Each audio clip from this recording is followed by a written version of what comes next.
முப்பரிமாண உருவங்களுடைய பண்புகளை நாம் தெரிஞ்சுப்போம். ஒரு பொருளாக தெரிஞ்சுப்போம். இப்போ தனுஷி கையில் என்ன இருக்குது? Chalk piece box. இந்த சாக் பீஸ் பாக்ஸு கனசதுரம் எந்த உருவத்தில் இருக்குது? இந்த உருவத்தினுடைய பேர் என்ன? கனசதுரம். கனசதுரத்தினுடைய பண்புகள்லாம் நம்ம பார்க்க போகிறோம்.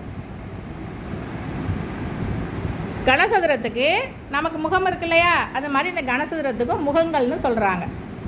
இதெல்லாம் தான் முகங்கள். இந்த பாரு, 1 2 3 4 5 6.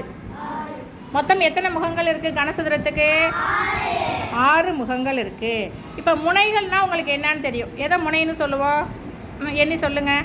1 2 3 4 5 6 7 8. Very good.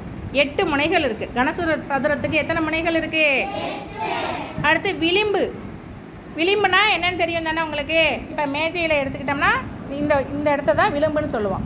அதே மாதிரி இந்த பாக்ஸில் எது விளிம்பு? இதெல்லாம் விளிம்பு.